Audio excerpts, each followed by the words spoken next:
მოგესალმებით პატივცემლო რადიო მსმენელებო და ტელემაყურებლებო, მედია კავშირ ობიექტივის გადაცემა CV PASA. დღევანდელ გადაცემას მე წავიყვან დღეს მარტო, იმიტომ რომ არის შემაჯამებელი გადაცემა, 2024 წლის ბოლო გადაცემა არის ეს და ალბათ ახალ წლამდე, ალბათ 10 რიცხვიდან სადღაც ჩვენ შევუდგებით ისევ 2025 წელს უკვე ახალი პროგრამებით, ახალი იდეებით და ვფიქრობ, რომ საქართველოში დალაგდება ყველაფერი და ამ გადაცემასაც ჩვენ გავაგზავნებთ. მე რითი მინდა დღეს შევაჯამება გავაკეთო. 2024 წელი საერთოდ ძალიან რთული წელი იყო და განსაკუთრებული სირთულე იყო დაკავშირებული იმასთან, რომ საქართველოში ჩატარდა არჩევნები და მსოფლიოში იყო ძალიან ბევრი დიდი დაძაბულობა რუსეთ, უკრაინის ომი, ევროპაში დაძაბულობა, ის დაძაბულობა რაც იყო სირიაში, ის რაც ახლო აღმოსავლეთში იყო, საბრძოლო მოქმედებები, დაძაბულობა აღმოსავლეთშიც და აი ეს ყველაფერი ისე იყო, ისე სიმძიმესთან იყო დაკავშირებული ამ ომებმა და ამ დაკავშირებამ იმასთან, რომ მთელი მსოფლიო დუღდა და მიდის იმაზე, რომ მონდიალისტური მსოფლიო უკვე ერთპოლუსიანი გადადეს დუალისტურზე, 1 ან 2 ან 3 და შეიძლება 4 პოლუსიც აი ამ ყველაფერმა გადანაწილებამ, მსოფლიო გადანაწილებამ, ეკონომიკის ვარდნამ და ის სიმძიმეები, რაც ევროპას დაატყდა თავს, განსაკუთრებით ამ ომთან გამომდინარე და ის სიმძიმეები, რაც იყო დაკავშირებული არჩევნებთან და ამიტომ დღეს არჩევნები არა მარტო საქართველოში, არამედ არჩევნები, რომლებიც ჩატარდა ამერიკის შეერთებულ შტატებში და იქაც ახლა 20 იანვარს, რომელსაც ბევრი ძალიან უცდის, რომ რა შეიძლება შეიცვალოს 20 იანვრის შემდეგ, ინაუგურაციის შემდეგ, ალბათ ჩვენი საგერ 29 რიცხვში იქნება ინაუგურაცია ჩვენი პრეზიდენტისაც და საერთოდ როგორ დალაგდება მსოფლიო 2025 წლისთვის. და 2025 წელი იქნება მშვიდობის წელი, თუ ეს იქნება იმ დაპირისპირებების გაგრძელების წელი, რაც შეიძლება ჩვენთვისაც ძალიან მძიმე აღმოჩნდეს. განსაკუთრებით მე ახლა არ შევეხები იმ არჩევნებს, რომელიც ამერიკის შეერთებულ შტატებში, მაგრამ არჩევნები საქართველოში, რომლებიც ჩატარდა, რომელიც 26 ოქტომბერს ჩატარდა და იქ ამ არჩევნების შედეგად გაიმარჯვა ქართულმა ოცნებამ და 14% ხმებით, უმრავლესობით და შეიძლება პარლამენტშიც ის უმრავლესობა არის და ის ოპოზიცია, რომელიც დააგროვა 46 ქულა, მაგრამ იქ გაერთიანებულია ეს პატრიოტთა ალიანსის, აი ასეთი გაერთიანებული ჯგუფი, რომელიც დაკომპლექტებული იყო არანაკლებ 15 პარტიისა, 50-ზე მეტი საზოგადო ორგანიზაციების და მათ ვერ შეძლეს და ვერ დააგროვეს ის 5%. ვერ შეძლეს, ეს ნათქვამი არის ისეთი, რომელიც ესე იგი ოფიციალურად განაცხადეს და აი ამ ოპოზიციის მიერ დაგროვებული ხმები და მე ასე ჩავთვლი და ვთვლი ყოველთვის, რომ ოპოზიციამ დააგროვა გაერთიანებულმა ოპოზიციამ სადღაც 25% საერთო ჯამში ხმები და ის რაც დააგროვა, თქვათ, ნაციონალურმა მოძრაობამ და მისმა განშტოებებმა ესეც სადღაც არის ესეთი 21% და საერთო ჯამში 46% და 54%. ეს არის უსამართლობა და ყველაზე დემოკრატიული არჩევნები და ის, რომელიც ჩატარდა დღეს, მე მაგონებს ეს ყველაფერი ეს როგორც იყო საბჭოთა კავშირი. საბჭოთა კავშირში იყო ერთი პარტია, ერთპარტიულობა, ვითომ ეს არჩევნებში რაღაცა იცვლება, მაგრამ პარტია, რომელიც მოდის იმარჯვებს და 50%-ზე მეც იღებს, ეს პარტია მართავს შემდეგ ქვეყანას, მინისტრთა კაბინეტი მისია, პოლიტიკა მისი არის და ზევანდელი არჩევნები განსხვავდებოდა იმ არჩევნებისაგან, რომელიც ადრე ტარდებოდა, რომ მაჟორიტარები აღარ იყვნენ. მაჟორიტარული არჩევნებიც იყო მაინც როგორმე იყო ისეთი, რომ რაღაცათი აზავებდა, რომ ადამიანი გამოჩნდებოდა, იმ ადამიანს აძლევდნენ ხმას. და ეს მაჟორიტარები, რომლებიც წარმოადგენდნენ იმ რაიონს, ან და იმ არ აქვს მნიშვნელობა, სად იქნებოდა ეს თბილისის ნებისმიერი ქალაქის რაიონი, იქნებოდა საქართველოს ნებისმიერი რაიონი, ის პასუხისმგებელი იყო იმ რაიონზე, სადაც იყო ეს ორგანო, რომელიც არის საპარლამენტო კანონმდებლობის ორგანო. მას აქვს უფლება თავისი საკანონმდებლო ორგანოში იმ რაიონს ყავდეს თავისი დეპუტატი. და დეპუტატთან მიდიოდა ხალხი, მას ჰქონდა თავისი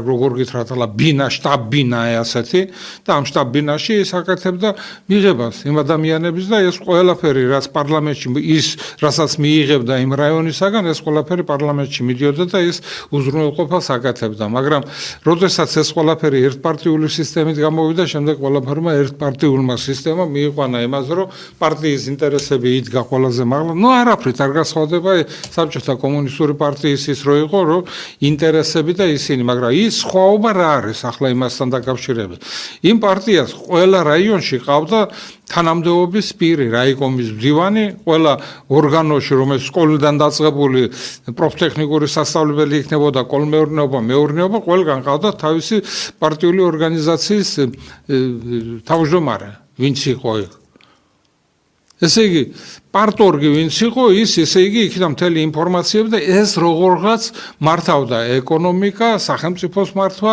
საკანონმდებლო ორგანო და ეს პარტიული ორგანიზაციები მაინც ვნიდნენ ისეთ სიტუაციას და აუცილებელი იყო რომ ისეთი ხელმძღვანელი პირები ძირითადად აუცილებელი ყველა არ იყო მაგრამ ძირითადად აუცილებელი რომ ისინი ყოფილიყვნენ პარტიის წევრები და პარტიის წევრი ცოტა არ იყო საბჭოთა კავშირის აი ბოლო იმაში 18 მილიონი იყო პარტიის წევრი ეს მე ლაპარაკობ იმაზე სადაც მეც ვიყავი ეს პარტიის წევრი რადგან პარტიის წევრი ისეთი მოთხოვნები იყო პარტიასთან მიმართებაში იმ ჯარებში და იმაში რომ ეს კადრები უნდა ყოფილიყო ასე დაკომპლექტებული და რა ვიცი ახლა მე როდესაც ვადარებ დღევანდელ დღეს და დღევანდელი არჩევნები რაც არის საერთოდ ეს არჩევნები სახელმწიფოსთვის არის მიმართული თუ ეს არჩევნები არჩევნებისთვის არის რადგან მე ამ არჩევნების იმაში რომ დაკომპლექტებული ყოფილიყო მაშინ როგორი იყო იმ მახსოვს მაგალითად ჩვენი ბობოყვაჩი იყო ჯინჯარაძე იყო სოციალისტური შრომის გმირი და იყო საბჭოთა კავშირის უმაღლესი საბჭოს დეპუტატი და ის რომ მიდიოდა ესე იგი ამ სესიაზე გადიოდა წელიწადში ნუ რამდენჯერ იქნებოდა ეს სესია რიგარეს სესიაც იყო ისე ორჯერ სესია იყო აუცილებელი და იქ ესე იგი ის როდესაც ჩამოდიოდა იქიდან ყველგან დადიოდა და მისი მას გაზეთებში იბეჭდებოდა მისი რა იყო იმ სესიაზე როგორ იყო და რა თქმა უნდა აი ასეთი ის იყო იქ მიდიოდა სესიაზე მაშინ იყო ის დეპუტატი შემდეგ ის ბრუნდებოდა აქ ყველაფერ თუ იყო წარმომადგენელი ქობულეთის რაიონიდან ერთი მაინც ყოველთვის იყო ასეთი უმაღლესი საბჭოს დეპუტატი მას ქონდა ესე იგი ისეთი დატვირთვა რომ საზოგადოებაში გამოდიოდა და იმ გადაწყვეტილებებს რაც იხდებოდა ანუ პირადად იცნობდა ხალხი იმ ადამიანს რომელიც იქ იყო და იქ დასმული ამოცანები რომელიც სახელმწიფოსთვის გადასაწყვეტი იყო ეკონომიკისათვის სოფლის მეურნეობისათვის და სხვა რაღაცების საკითხების გადაწყვეტასთან დაკავშირებით პირდაპირ ცოცხალი ადამიანი და ვღებულობდით ამ იმას და არა ტელევიზიით და რადიოთი და პრესით ამიტომ იქ გასაგებიც იყო ეს რაც იყო და დღეს მე ვერ ხვდები აი არ ვიცი 70 წლის კაცი ვარ გადაშორებული და მე მაგათაც ვერ ხვდები რა მექანიზმები არის საკანონმდებლო ორგანო რომელსაც აქვს ესე იგი კანონს ქმნის ის კანონს ამ კანონით უნდა იცხოვროს ესე იგი სახელმწიფომ არის სხვადასხვა პარტიების წარმომადგენლები მათ ვერ ჩამოაყალიბეს ის პოლიტიკა რომელიც არის 5 წლის 10 წლის 30 წლის ჩვენ ლაპარაკობთ აი ასეთი არ არის იყო 5 წლების გეგმები იყო მაგალითად ამერიკის შეერთებული შტატების შეიარაღებული ძალები მე როგორც სამხედრო შეიარაღებული ძალებზე ლაპარაკობ ტექნიკის და შეიარაღების და ის რომელიც ესე იგი შემოდის შეიარაღებას და დგება რამდენი წელს იქნება ამის არის 75 წლით წინ აქვს გათვლილი როგორი და რა იქნება ეს შეიარაღება და რამდენი აქვს ექსპლუატაციის დროს იმიტომ მაგალითად B-52 თვითმფრინავი 52 არის წელი მისი გამოშვების აი 52 წლიდან ის შეიარაღებაზე დგას მოდიფიკაციას რა თქმა უნდა გადის შით აპარატურა და ყველაფერი რაც არის იმას ყველაფერი იცვლება რა თქმა უნდა ეს ნებისმიერ ტექნიკას ჭირდება მაგრამ ის დგას შეიარაღებაზე ის არის ამიტომ ხარჯები ზედმეტი ხარჯები დღეს ერთი იყიდე ხვალ მეორე იყიდე მესამე იყიდე ის ყველაფერს რასაც ქმნიან თვითონ სახელმწიფო საკანონმდებლო ორგანო რასაც ქმნის და შემდეგ სახელმწიფო აღმასრულებელი ორგანო მთავრობა ჩვენი რომელიც ამას ყველაფერს ეს ყველაფერი შესრულების იმაში მიაქვს ამ კანონებს ასრულებს ის და კონტროლს ამ კანონების შესრულებაზე ისევ პარლამენტის პრეროგატივა არის მე ახლა ამას ისეთ გიხსნით თქვენ ძალიან კარგად იცით მაგრამ მე აი ეს რაზე მიმყავს და რასთან მიმდის ჩემი ყველაფერი მე სახელმწიფო სადაც ესე იგი აი ბოლო გასული 15 წლის განმავლობაში არსეთი ჯარის მიმართ კანონი, რომელიც კანონს ჭირდება ჯარს და ჯარისათვის მისი ცხოვრებისათვის, ყოველდღიური ცხოვრებისათვის არის და მისი ბრძოლები, ტექნიკის შეიარაღები და ასე შემდეგ, რომელიც კონცეფციაში არის გაწერილი, სადაც 1 წლის, 5 წლის, 10 წლის, 25 წლის, 50 წლის გეგმები არის, როგორი უნდა იყოს ჯარი და ამაზე ჩამოყალიბდეს, ამაზე კეთდება, ამაზე ბიუჯეტი, ამაზე ფორმირდება მთლიანად საგანმანათლებლო სისტემა, ამაზე ფორმირდება ტექნიკა და შეიარაღების შესყიდვის ისინი, რომ დაკომპლექტდეს პირადი შემადგენლობა მარტო არ არის, ჩვენ ვლაპარაკობთ იმაზე, რომ მობილიზაციური შესაძლებლობები რამდენი აქვს საქართველოს. სამობილიზაციო შესაძლებლობები პირადი შემადგენლობის 200-დან 250,000-მდე აქვს, მე როგორც გენერალური შტაბის უფროსი არაერთხელ მაქვს დათვლილი ეს ყველაფერი გაკეთებული, შეუძლია ამ ქვეყანას რომ შექმნას აი ასეთი ჯარი. მაგრამ ასეთი ჯარის შექმნა ეს იმას არ ნიშნავს, რომ ჯარისკაცი გაიწვიო, შეიძლება ავტომატი მიცე და ის უკვე მზად არის იმისაც, რომ ქვეყანა დაიცვას. დღევანდელი ჩვენ ვიცით ტექნიკური შესაძლებლობები ყველა ქვეყნის და განსაკუთრებით თუნდაც 6 ქვეყანა, რომელიც ჩვენს ირგვლივ არის განლაგებული, თურქეთი, ირანი, რუსეთი, აზერბაიჯანი, სომხეთი და ჩვენ, სადაც ვარ. აქ ყველაზე ცუცი, ის რგოლი, როგორც არის შეიარაღებული ძალები, ვარ ჩვენ. ჯერჯერობით ჯარების რაოდენობა თუ მაგალითად ჩვენ ავიღებთ რა რაოდენობის ჯარები ყავს თქვათ აზერბაიჯანს ყავს 150,000-იანი ჯარი რამდენი 1000 ჯარი ყავს თქვათ სომხეთს ყავდა 90,000 ომის დროს ყავდა 13,000 დღეს 62,000 არის მთლიანად ეს გვარდიასთან და იმასთან გაერთიანებული.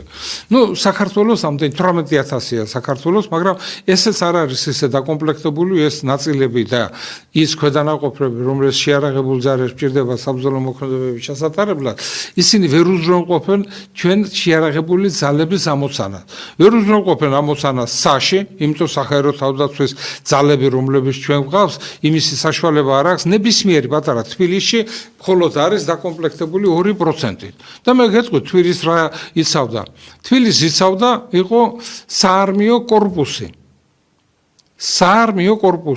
ეს იყო მე-18 საარმიო კორპუსი, რომელიც იცავდა თბილის საბჭოთა ჯარის დროს. იქ შედიოდა მე-200 კომპლექსი, შედიოდა 125 კომპლექსი.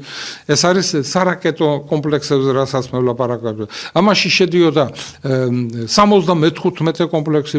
ბრიგადებით იყო განლაგებული ეს ბრიგადები ბათუმში, ფოთში, ოჩამჩირეში განლაგებული იყო, სოხუმში განლაგებული იყო, მარტო შავი ზღვის პირაზე ლაპარაკობ და შემდეგ ყველა დიდ ქალაქში იყო რადიოტექნიკური საშუალებები, აეროდრომი ჰქონდა, აი ასეთ ამ კორპუსს თავისი საჰაერო თავდაცვის სისტემას, რომელიც ეს იყო მარნეულში იყო განლაგებული, აი ასეთი აეროდრომი განლაგებული, ასეთი აეროდრომი იყო სენაქსსა და გუდაუთასა და მაშინ რა ქვია, მერიაში, სხვადასხვა დანიშნულების ისინი იყო, მაგრამ ეს აეროდრომები იყო და ისინი ამას იცავდნენ, სადაცული იყო. მე გეტყვით, რომ მესამე საველე არმია, რომელიც ერზურუმში არის განლაგებული, ამ არმიის პირადი შემადგენლობა, მთლიანად პირადი შემადგენლობა 200-დან 220,000-მდე ჯარისკაცი ემსახურებოდა მას, თუ არ ჩავთვლიდით პირველ საარმიო კორპუსს, პირველ არმიას, რომელიც ხმელთაშუა ზღვის ეკვატორიაში სტამბოლთან ერთად იყო, ცენტრალური, რომელიც ანკარა იყო, მეორე საარმიო კორპუსი, ის არმია და ის ჯარები, რომლებიც განლაგებული იყო სასაზღვრო, ჟანდარმერია იყო უფრო მეტად, რომელიც ოპერატიულად ემორჩილება თურქეთის ჯარის. მე დატვირთვას ვლაპარაკო და თურქეთის ჯარი პატარა არ იყო 625,000. დღეს თურქეთის ჯარი არის 500,000-მდე და მე იზრდება ისეთ, ის რო დაიშალა საბჭოთა კავშირი, მაშინ ყველგან ეს ჯარების რაოდენობა შემცირდა და ეხლა როდესაც საბრძოლო მოქმედებები განახლდა უკვე უკრაინაში და უკვე იზრდება ჯარების რაოდენობა, უკვე თუნდაც რუსეთის შეიარაღებული ძალები პატარა აღარ არის. თუ გვარდიასთან ერთად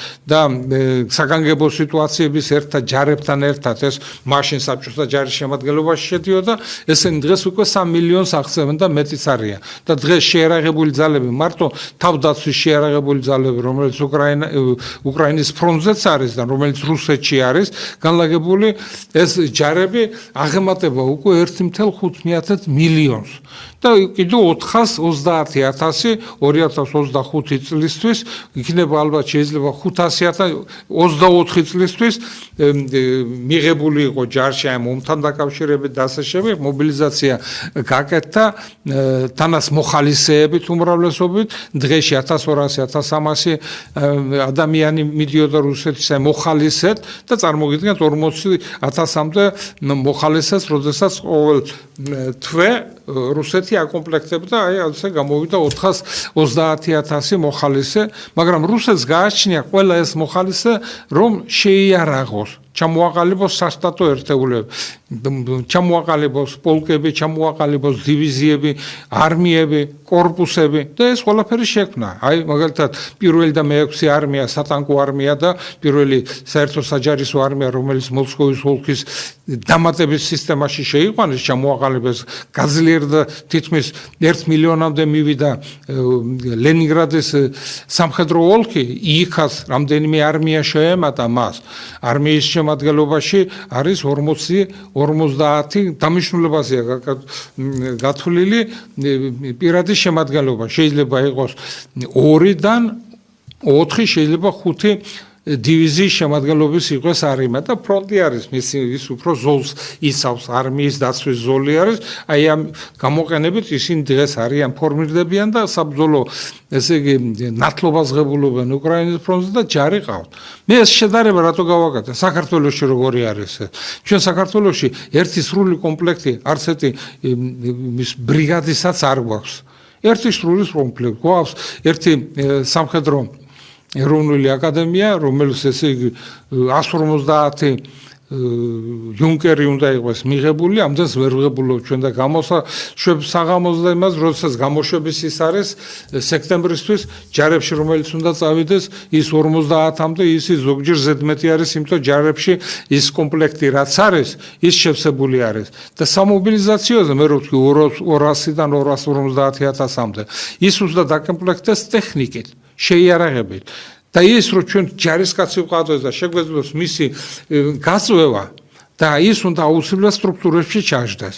ან უნდა ჩაჯდეს მაგალითად მოტოსროლელი ან და მოტოფეხოსანთა ბრიგადის შემადგენლობაში რომ უნდა იყოს, ვთქვათ, იქნება 3 მოტოსროლელი ბრიგადა, ბატალიონი, იქნება საარტილერიო დივიზიონი, სატანკო ბატალიონი, იქ იქნება სხვადასხვა საჰაერო თავდაცვის დივიზიონი და ასე შემდეგ. აი ეს ყველა ისინი რო ჩამოყალიბდეს ეს ყველაფერი, ეს ბრიგადის შემადგენლობა თუ ის გაძლიერებული რომელიმე მიმართულებაზე არ არის, ის შეიძლება იყოს როგორც მინიმუმ 2,000-დან 3,000 ადამიანამდე. ორი ერთნაირი ბრიგადა არ არსებობს, რადგან მისი დისლოკაციის ადგილიდან გამომდინარე, მისი ეს ყველაფერი რელიეფზე უნდა იყოს და იმ ამოცანაზე მიბმული რა ამოცანას ექნება ფრონტით და სიღრმის შესასრულებელი და რა ამოცანა ექნება მას, რამდენი საბრძოლო ერთეული ექნება საბრძოლო მარაგი იმისათვის, რომ ეს ბრძოლები ჩაატანოს და ამოცანა რამდენი 1 დღის, 3 დღის, 10 დღის ის საბრძოლო პოზიციები, ძირითადი საბრძოლო პოზიციები, სადაც ის გადის, ეს არის სამობილიზაციო და ის სასწავლო პოზიციები, რომლებსაც ის იკავებს, იმიტომ რომ ეს ყველაფერი საიდუმლო არის და ეს ყველაფერი რეკოგნაცირება მისი ხდება მშვიდობიანობის დროს და მისი გასვლა, მისი შესწავლა პირადი შემადგენლობის მიერ, მე ოფიცრებზე ვლაპარაკობ მომენტესად, თუ რა თქმა უნდა ჯარისკაცებზე. მაგრამ ჯარისკაცები, რომლებიც 1 წელი მსახურობენ, რადგან ასეთი კანონი მიიღეს ჩვენთან ისეთი ლაითი ჯარისკაცია, უბრალოდ ფორმას ჩაასმევენ, ასეთვე ალტერნატიულ სამსახურს გადიან ჯარში, ვითომ ჯარათეთლებად და ეგერ ობიექტებს ამ დღეში ერთად ყარაულობენ, აი ასეთი მიდგომა შეიარაღებულ ძალებზე, როგორც საქართველოში არის, მსოფლიოში მეტი არსად არ მინახია მე. უბრალოდ არ მინახია. არც ვიცი და რატო გძულთა ესე ჯარი, მე ყველა მთავრობას ვეუბნები, ყველა პარტიას ვეუბნები, რომლებსაც არც ერთი წარმომადგენელი, აი რომელიც პარლამენტში დღეს შევიდა საკანონმდებლო ორგანოში, რო ერთი სამხედრო ყავდეთ, რომელიც სამხედრო კანონს გააკეთებდა, არც ერთი არ არსებობს. არც ერთი არ არის საერთოდ. თუ უწინერთი ჩაჩიბაია იყო, რომელიც 3 თვე დააყოვნეს, ესე იგი რომ შეიყვანეს იმაში და დარჩა ერთი დევიდ ჭანგვეტაძე, მისი აწეული ხელი და მისი გაკეთებული საქმე, რომელიც იყო, მას უბრალოდ ხელის ვერ მიუწდა, იმაზე არავინ არ მიუშვა, იმიტომ რომ არ არის პრეროგატივა, არც მთავრობის, არც პარლამენტის, არც სახელმწიფოს და ისინი ვინც მართავენ სახელმწიფოს, ის ბრტყელი სიტყვები ჯართან და ვეტერანებთან მიმართებაში მე ვერსათეს ვერ ვნახე. ვერ ვნახე, იმიტომ რომ არც ერთი კომპეტენტური მთავრობა ჩვენ არ გვყავს. რომ მის მიერ მიღებული გადაწყვეტილება, მის მიერ გაკეთებული თავდასხმის დანიშნავენ სამოქალაქოებს, რომელიც წარმოადგენაში არ არის. მარტო ჩვენთან ხდება ეს. თუ ასეთი ადვილია და ასე უნდა ადვილად გაკეთდეს და სამოქალაქო კონტროლი უნდა იყოს შეარაღებულ ძალებზე, კი ბატონო, არის სადარიგში გასული პოლკოვნიკებით, არის სადარიგში გასული გენერლებიც. კი ბატონო, მოეგაიწვიეთ ისინი და ისინი დანიშნეთ მინისტრად. ვინ გიშლით? თანდაც ის ვინც მსახურობს ჯარში, ის ჩაჩიბაია შესანიშნავი მინისტრი იქნებოდა. მე ლაპარაკობ ისეთ ადამიანებს, რომლებსაც დამთავრებული აქვს და სრული განათლება აქვს. გივი უგურუძე კახეთში ვენახე და სოფლის მეურნეობით არის დაკავებული ადამიანი, რომელსაც დღესაც იმ ჯარში თუ ეს კანონით არის ჯარი შექმნილი და კანონში, ესე იგი თუ გენერალი უნდა მსახურობდეს 63 წლამდე სამხედრო მოსამსახურის სტატუსიდან გამომდინარე, ესე იგი ის დღეს ჯარში უნდა იყოს. რატო არ არის ის ჯარში? და რამდენია ასეთი პიროვნებები? თუნდაც ვინც არის დღეს გენერლები, შეარაღებულ ძალებში, რატო არ უნდა იყოს ისინი პარლამენტში წარდგენილი? რატო ისინი საკანონმდებლო ორგანოში არ უნდა ღებულობდნენ მონაწილეობას და კანონებს, რატო არ უნდა ქმნიდნენ ჯარისთვის კანონებს? იმიტომ რომ მით უმეტეს იმისა, რომ პრეზიდენტი ჩვენ ავირჩიეთ სალომე ზურაბიშვილი, რომელმაც დღეს მიხვდა თურმე რომ ის არის უმაღლესი ჯარების უმაღლესი მთავარსარდალი და მოუწოდებს ჯარებს, ვეტერანებს იმას, რომ ეს მხარე დაუჭირონ, რომ ეს არჩევნები არის ისეთი, რომელიც ესეთი მე ვფიქრობ, რომ არის ეს არჩევნები, მე იყო ძალიან ბევრი იყო გაყალბებული ისინი, მე მაგალითად ძალიან მინდოდა და ხარს უჭერდე პატრიოტ ალიანსს, რომელიც უნდა გასულიყო 5%-იც ვერ არ მისცეს იმის საშუალება, რომ 5%-იც მას მიეღო. და ამ დროს ჰქონდათ, გაერთიანებული იყო, ხო 15-მდე პარტია, 50 მეტი საზოგადოებრივი ორგანიზაცია, რომელიც ხმას აძლევდა. უგანათლებულესი ადამიანები და სხვა პარტიებიც იყვნენ აი ასეთები. თუნდაც ის ნათელაშვილების და ვიღაცის პარტიები, მე არ ვთვლი იმას, რომ რა არის ასეთი, რომ ის 5% ვერ აიღეს ეს ბარიერი, მაგრამ იმათი ხმები ვინ წაიღო? ოცნებამ წაიღო. ოცნებამ წაიღო ეს 25%-მდე თითქმის ხმა, რომელიც აი ეს ვინც დააგრო, დათვალეთ, თქვენ თვითონ დათვალეთ. რამდენი ის გამოდის, ვინც ახლა 1%-იც რო აიღო და თუნდაც 9%-იც აიღო. 9% შეიძლება იყოს ერთი ხმა, ხო? ანდა 3.9% ერთი ხმა ხო არის, რომელიც ეს პროცენტები მიიერთა იმ პარტიამ, რომელსაც ამისთვის არ უბრძოლია და მისთვის ხალხს არ მიუცია ხმა. და რატო არის მაშინ? ალბათ კანონიც არის შესასვლელი. მე რა რო იყოს ერთი დეპუტატი იყოს იქ. ნუ იქნება ეს ყოველთვის დომინირება რომელიმე პარტიის, რომელიც ეს თურმე ეროვნული არის. მე ვარ ეროვნული. მე ის ადამიანები, რომლებიც გამოდიან ქუჩაში და უკმაყოფილების ღრზნობით დადიან, რომ ეს არ არის ასე გაკეთებული, იმისი ხმა იქ არ არის მისული. ხმა არის მისული მხოლოდ იმის, რომელიც პარლამენტში არის. იმ პარლამენტში ვინც არის ის ადამიანები, მე არ ვიცნობ მათ. ფეხბურთელები, სპორტსმენები და არც ერთი სამხედრო. ესე იგი ყველაფერი ქვეყნის შენებას რა უნდა? არც არაფერი ჯარის შენებას რა უნდა? არც არაფერი კოლმეურნეობის თავმჯდომარის მოიყვან დანიშნა, მაგრამ ის თავმჯდომარეა მაინც ხელმძღვანელობა შეუძლია. და ჯარი რა ასეთი ის არის, რომ განათლება არ ჭირდება. გივი უგურუძეზე ლაპარაკობდა, 3 უმაღლესი განათლება აქვს, 2 ორდენი აქვს ავღანეთიდან. 2 ორდენი. ადამიანმა დაამთავრა უმაღლესი სამხედრო სასწავლებელი, დაამთავრა აკადემია, დაამთავრა გენერალური შტაბის აკადემია, აფხაზეთის ომის მონაწილე. ყველგან სამაჩაბლოში, ყველგან გადასკის შეიძლებოდა ამ ადამიანმა. იყო უშიშროების საბჭოს დიმნის მოადგილე. იქ გაიარა მთელი ინსტრუქციები, გენერალური შტაბის უფროსი იყო და დღეს ის არავის არ ჭირდება. რატო გია ვაშაკიძე, რომელიც ყველაფერი ეს დაამთავრა, გენერალური შტაბის აკადემიას დაამთავრა, სახში ზის. და ჩამოგითვლით ასეც, მასწავლებლები, რომლებიც უნდა იყვნენ აკადემიაში და ასწავლიდნენ უმაღლეს დონეზე, артиლერია, ჩვენ артиლერია საქართველოს артиლერისტები იყვნენ საუკეთესონი საბჭოთა კავშირში და ესე იგი მსოფლიოშიც.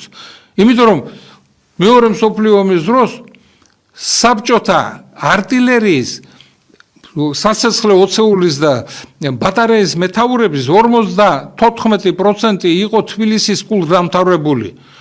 დაჩქარებული კურსებით თუ არა ამას მნიშვნელობა რა იმით რომელიც ამთავრებდნენ მათემატიკური ყველა მთელი საბჭოთა კავშირიდან იგზავნებოდა აქაც ეს ამ კურსებს გადიოდნენ და იბრძოდნენ ესე იგი რო დავთვალოთ ჩვენ განადგურებული ტანკები რაოდენობა ესე იგი 54% რაც артილერიამ გაანადგურა ეს მოდის უკვე თბილისის საარტილერიო სასწავლებელზე 66 საბჭოთა კავშირის გმირი და ეს артილერისტები ღმერთისგან артილერისტები ოშხერელი, ჭოჭუა, ის რა ქვია, ქვარაია, ბენიძე, რომელსაც ყველაფერი ეს ხო საბჭოთა დამთავრებული აქვს. მარშალის და იმის გენერალური შტაბის აკადემია გერმანიის, მარშალის კურსები და გენერალური შტაბის აკადემია გერმანიის.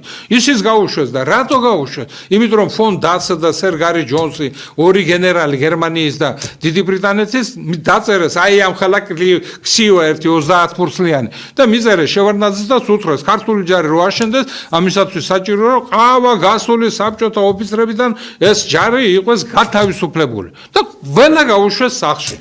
კიდე გარეთ თევზაძე მოვიდა თავდაცვის მინისტრად მაშინ ჩვენ ყველა ერთი იმით აღვყვა და შევარდნაძემ გაგვიშვა სახლში და თევზაძე მოვიდა და ის უფროსი ორცვიცრები ნუ ერთი ორი გენერალი შეეძლო ესეთი ხვეწნი და იმით შეენარჩუნებია მაგრამ ის გენერლებზე ვერაფერს ვერ იზამდა ვერაფერს ვერ იზამდა გადაწყვეტილება იყო და ესე იგი დასავლეთიდან ამერიკა მაკეინის ინსტიტუტები და ისინი ჩართული იყვნენ და გვასწავლდნენ ჩვენ როგორი ჯარი უნდა ყოფილიყო ჩამოყალიბდა ასეთი კუბიკის ჯგუფი რომელიც თავდაცვის სამინისტროში ის და იმ შეიარაღებიდან და ტექნიკიდან რაც ჩვენ დაგვრჩა ისინი შეგრიბეს ყველაფერი და რა სტრუქტურები უნდა გაკეთდეს შეგრიბეს ეს ყველაფერი ტექნიკა ეს მონაცემები შეგრიბეს და შემდეგ შევიდნენ აი ასეთი იმით მიმართეს შევარდნაძესთან პარლამენტის თავმჯდომარე მაშინ ჟვანია რომელიც პატრიოტი იყო მაგრამ მას ის ჯეროდა რასაც ეუბნებოდნენ დასავლეთში რასაც ეუბნებოდა ამერიკის შეერთებული შტატების ისინი და ეს ახალგაზრდა რეფორმატორების ჯგუფმა ჩათვალეს ის რომ უნდა შეიცვალოს ეს მეთაურთა შემადგენლობა და ჯარი უნდა გადაკეთდეს ისე როგორც ეუბნება ეს კუბიკის ჯგუფი ამერიკის და ევროპის ჯარების იქიდან იყო დაკომპლექტებული ეს კუბიკის ჯგუფი რომელიც ესე იგი სტრუქტურებს ხნიდნენ როგორი უნდა იყოს განათლება როგორი უნდა იყოს ესე იგი ჯარები თელი მისი სტრუქტურები და იყვანეს იმაზე რაც მათ იცოდნენ, რაც მათ ჰქონდა და ის რაც ჩვენ გვქონდა გაკეთებული, ამას ყურადღებას არც მიაქციეს. უბრალოდ ის ვინც ეს იცოდა, ისინი რომელიც წინააღმდეგობას გაუწევდნენ, ყველა ისინი დაითხოვეს ჯარიდან. და რა მივიღეთ ჩვენ? ჩვენ მივიღეთ ის რომ ჯარი ვერ ჩამოყალიბდა.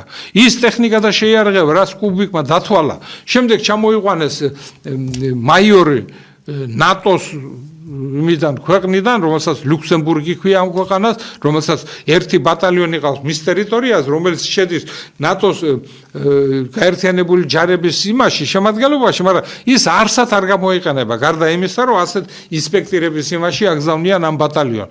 ოდა ამ ლუქსემბურგმა, რომელსაც ესე 300,000-მდე მოსახლეობა ყავს, რომელსაც ვალი აქვს 1,6 ტრილიონი დოლარის ვალი აქვს. ეთითო მოსახლეზე ლუქსემბურგის გამოდის 6,5 მილიონი ევრო ვალი. აი ეს ქვეყანა რომელიც იცვლება ყველაზე მაღალი დონე აქვს ცხოვრების, რა თქმა უნდა მეცავალ გამოვართო ყველას იმას ვალს ავიღებ და ამ ვალით ესე იგი მე კარგად ვიცხოვრი და არავინ არ მომთხოვს მასზე პასუხს. კი ბატონო, მაგრამ საქართველოს შეუძლია ასეთი გაკეთება, არ შეუძლია. ყველაფერი ვალი ისია დათვლილი, აბა არ გადაიხადოს ეს საქართველოს მთავრობამ და არ უზრუნველყოს ამ ვალის ესე იგი რეალიზაცია ქვეყნისთვის იმ სასარგებლოდ, ვინც რაღაცა პროცენტები და ისინი დაგვაგრისეს და ეს ვალი გვაქვს დასაბრუნებელი. ამიტომაც არის რომ ხო ამდენი არის ახლა როგორც მე ვიცი 50 მილიარდამდე არის უკვე საქართველოს ვალი. ეს არა ისეთი ვალი 1,6 ტრილიონი, მაგრამ ეს არის, მაგრამ იქიდან მაიორი ჩამოვიდა ყველა ჩვენ რაც შეიარაღება და ტექნიკა ჰქონდა, ეს ყველაფერი შეიტანა ძირითადად და ეს ამისი უტილიზაცია გაკეთა. გაკეთა 125 კომპლექსის, 175 კომპლექსის უტილიზაცია, გაკეთა უტილიზაცია ტანკების და იმის ისინი უბრალოდ თავისით გამოიყვანეს ყოველდღე ქვემეხები, საარტილერიო დანადგარები და შეგვაძენინეს ჩვენ KS-19-ები ქონდა ჩვენ ასეთი დედოფლის წყაროში ამირან სალუქვაძე, სახაერო სახაერო ძალების და სახაერო თავდაცვის ძალების სარდალი იყო. უგანათლებულესი პიროვნება დაამთავრა ოქროს მედალზე აკადემია. ოქროს მედალზე გააკეთა გეგმა, სახაერო თავდაცვის გეგმა საქართველოს მთლიანად, რომელსაც ჰქონდა ისეთი კონცეფცია გათვლილი, რომელიც საქართველოს შეეძლო მისი აღსრულება გაკეთება. მით უმეტეს ჩვენი 31 ავიაციო ქარხანა ყველანაირად ხელს უწყობდა. ჩვენ შეუწყეთ პირადად მე შეუწყე ხელი იმაში, რომ ჩამოყალიბებულიყო საავიაციო უნივერსიტეტი. სერგო ტეფნაძე არის ამ უნივერსიტეტის რექტორი დღეს. მას რომ ეს შენობების მიეცი, საშუალებების მიეცი და ასეთი თხოვნა ჰქონდა, რომ ფაკულტეტი ჩამოყალიბებულიყო, საავიაციო ფაკულტეტი, რომელიც იქ ისწავლიდა, საავიაციო ქარხანაში გაივლიდა პრაქტიკას, იქაურის ქარხანა იყო, ხო ეს წარმოება, რომელსაც ტექნიკური პერსონალი ცალკე და მფრინავები ცალკე. და ის იქ ვინც იყვნენ, ახლა თვითმფრინავებს ვინც აკეთებდა, ისინი იყვნენ იქ გამოცდებს, რომელიც უტარებდა. აი სპიტატელი, რომელიც ისინი იყვნენ. აი ისინი იქ იყვნენ, ისინი შეუქმნიდნენ პირობებს და ასწავლდნენ, რასაც ჩვენ ვაკეთებდით და ეს გამოშვებას ჰქონდა ჩვენ. ჩვენ ვაკმაყოფლებდებდით. აი ასეთივე ფაკულტეტი ჩვენ საზღვაო ჰქონდა ბათუმში, სადაც მეზღვაურებს ვიშვებდით. ასლან აბაშიძე ძალიან დიდ ყურადღებას აქცევდა ამაზე, ყველაფერში რამდენჯერ ჩასულ ვარ მასთან, ყოველთვის ხელი შემიწყო იმაში, რომ იქ გამოყო ცალკე ყაზარმა, გამოყო ცალკე მათი ჩასმა, დახურვა, აი ბევრი სასწავლო ისინი გემების და ისიმის ავისულებელი იყო, რადგან ბათუმში იყო გემსამშენებელი ქარხანა, რომელიც გრიფებს უშვებდა. გრიფებს, რომელსაც დიდი ბრიტანეთი ყიდულობდა. ეს ყველაფერი გასწორდა მიწაზე, ჩვენი ავიაციო ქარხანა გასწორდა მიწაზე, იმიტომ რომ ამერიკას, რომელსაც ჩვენ მოაწერეთ ხელი ირანთან 30 ასეთ თვითმფრინავს რაღაც დროის განმავლობაში, მას მივაწვდით, ავტოხოფერია იყო დირექტორი, არაჩვეულებრივი ადამიანი. ის როგორ შეიძლებოდა იქიდან მოშორება მისი ამ ქარხნიდან, რომელიც ესე ყველაფერს ქმნიდა. ნებისმიერი არ აქვს სამხედრო სამრეწველო კომპლექსი ზეთ იყო მიბმული და ის ყველაფერს გააკეთებდა იმისათვის, რადგან ომის დროს, აფხაზეთის ომის დროს გამოუშვეს ეს იარაღი და შეიარაღება. მე რატომ მინდა, რატო ვიხსენებ ამ ყველაფერს? იმიტომ რომ ეს იყო ის შეცდომები, აი ეს მიყუჩებული უყურადღებობა, რომელიც იყო აი შეიარაღებულ ძალებთან მიმართებაში, იმ ვეტერანებთან, რომელიც მასწავლებლების წიგნიც ვერ გააკეთეთ და დაწყებითი სამხედრო მასწავლებლები სკოლის დაწყებითი სამხედრო სწავლება რო ჩაეტარებინათ. წიგნის კი მოუშვე შუბლაძემ, ბევრმა ადამიანმა თემურ ლორია, უგანათლებულესი გენერალი, რომელმაც მიიღო ეს მონაწილეობა ამ წიგნების შექმნაში, გააკეთეს, მერე და რა, საპილოტო გაუშვეს, არაფერი საკუთრებაში, რა ქვია, განათლების სამინისტროში არც არაფერი გაკეთებული იმასთან დაკავშირებით. საერთოდ განათლების სამინისტრო და თავდაცვის სამინისტრო, რომელსაც კადრები ჭირდებათ, მაგალითად კავშირგაბმულობის იმაში ტექნიკურ უნივერსიტეტში რაც არის, იქ რომ მომზადდეს ჩვენი კავშირგაბმულობის სპეციალისტები, იურისტები რომ მომზადდეს, მაგალითად სოხუმის სახელმწიფო უნივერსიტეტი ყოველთვის მზად არის, რომ ჩვენ ხელი შეგვიწყოს, ოღონდ მიიღონ ეს გადაწყვეტილება. არა, და ჩვენი ის 4 ფაკულტეტი რაც არის ეროვნულ სამხედრო აკადემიაში, რომელიც რატომღაც ძალიან ჭკვიანმა სააკაშვილმა მიიღო გადაწყვეტილება და ოქროაშვილმა გადაიტანეს გორში, რა უნდა და გორში. ის რა ასეთი ის იყო, სასწავლებელი იყო, ეს ხო სასწავლებელი, სადაც ოფიცერი უნდა გაიზარდოს კულტურით, მთელი მისი განათლების სისტემა, არა მარტო ის სოციალური ცხოვრების სისტემა უნდა ჰქონდეს.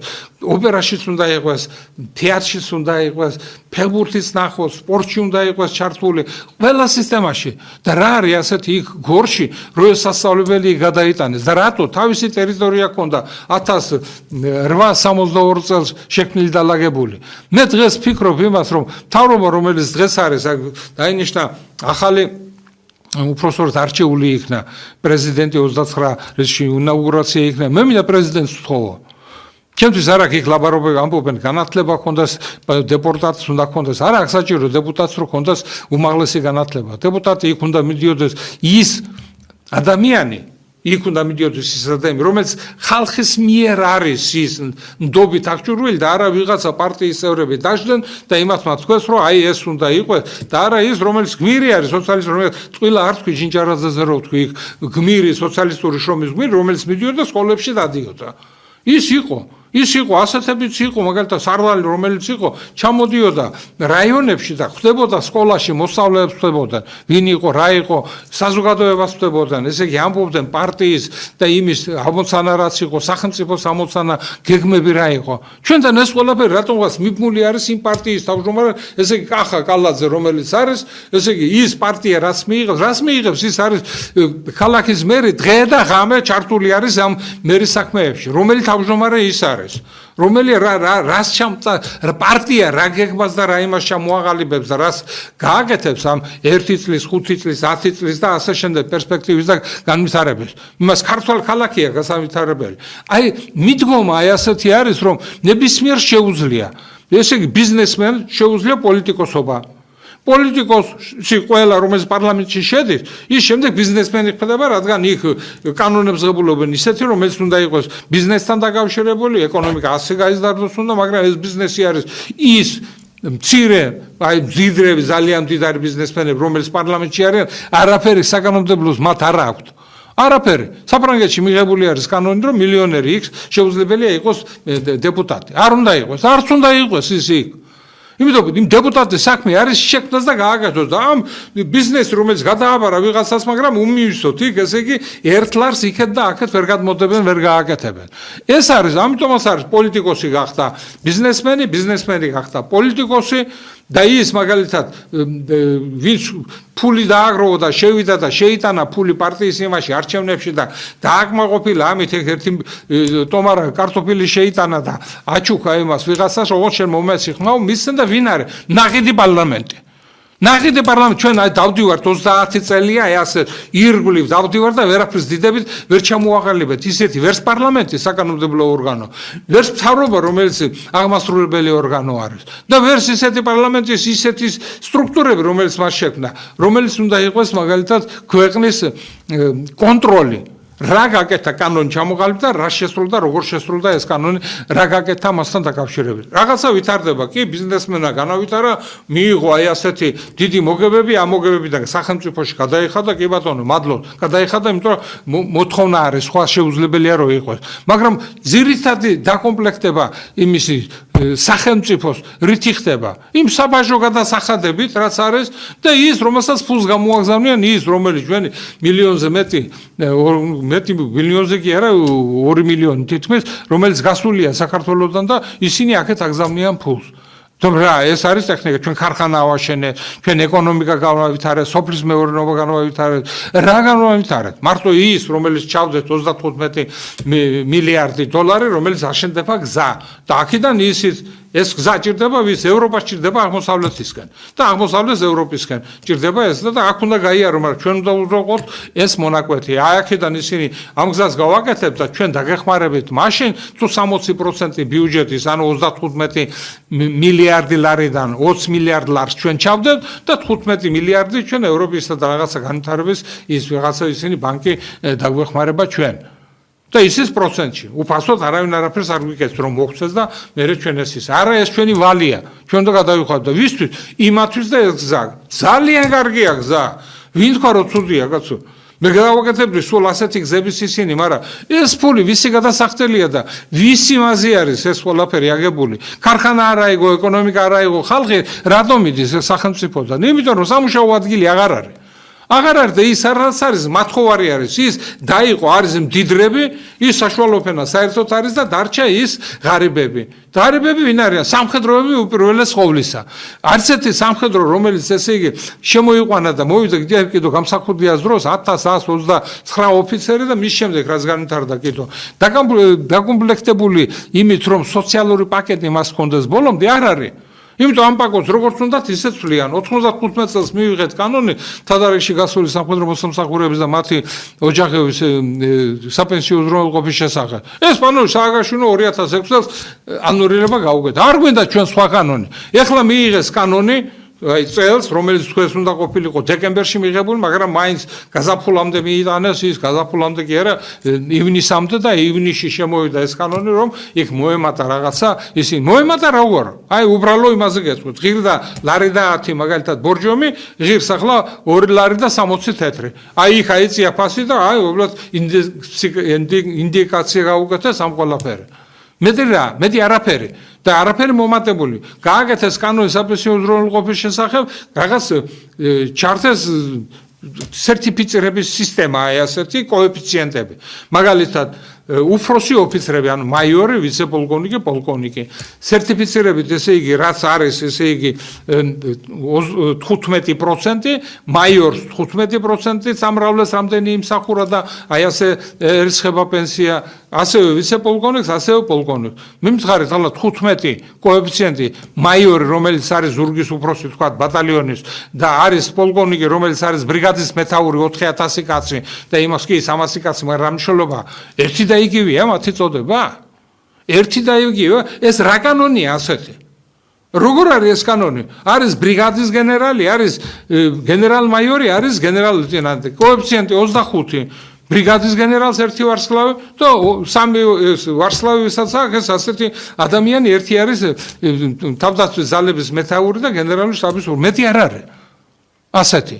და იმასაც აი ასეთი ისინი ეს რა არის კანონი რატო უნდა იყოს აი ასეთი რაღაცა საერთო ვიღაცამ დაჟა სტუდენტი იმიდან და გააკეთა ეს კანონი იმიტომ რომ მთელი ასეთი სტუდენტები და გაუნათლებელი ადამიანებით არის დაკომპლექტებული პარლამენტის და ისიც ეს ხდება ახლა მომავლისთვისაც აი ასეთი რაღაცა იქნება კი ამბობენ რომ ჩვენ ახლა ეს აღელვება რაც მიდის აღელვება ზუსტად აქედან მოდის ამ ადამიანებს არ მოწონს აი სტუდენტებს შვილსაც და აი ასეთი ასაკის იმას ბავშვებს ვეკითხე ბავშვები რა 25 წლის არიან და ძალიან კარგადაც ესმით.